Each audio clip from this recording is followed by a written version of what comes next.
At CommonLit, we know how important classroom discussions are.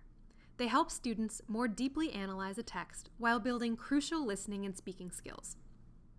As you get ready to use these questions in your classroom discussions, make sure to select the most relevant questions, give students time to prepare, and teach students your discussion structures and procedures. To start, choose the questions that relate most to the purpose of your lesson. In my classroom, students have read The Road Not Taken as part of our unit on identity. As I browse these 5 discussion questions, I want to select 1 or 2 that encourage students to think more deeply about what makes us who we are. Discussion question 4 really focuses on the connection between decisions and identity, so I will select this question for my classroom discussion. The best discussions allow students to apply ideas within a text to their own lives and other texts or concepts they've studied. Give students time to uncover these connections prior to starting a discussion. After students have read and analyzed a particular text, help them prepare for discussion by projecting or printing your selected discussion questions. Then give students 5 to 10 minutes to answer the questions in writing. Encourage them to generate evidence for each point that they make. Feel free to use this student-oriented discussion notes organizer that we've created to help your students prepare for and participate in discussion.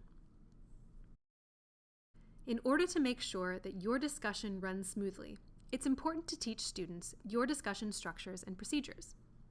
How do you want students to sit? Should they sit in a circle, semicircle, parallel lines, small groups, or concentric circles? How do you expect students to enter into the discussion? Should students raise a hand, call on the next speaker, or wait for a pause before adding to the discussion? What does high-quality discussion sound like?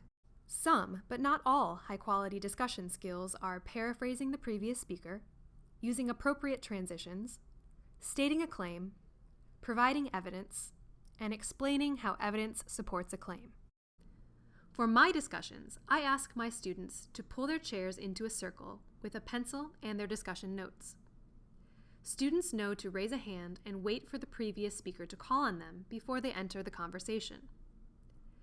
They must respond to another classmate's comment using a clear transition and providing evidence to support their response. In advance of each discussion, I make sure to teach them how to respond, giving them a list of sentence starters for each discussion skill we focus on. Feel free to download this helpful list and use it in your own classroom discussions. Thanks so much for choosing CommonLit, and happy discussions!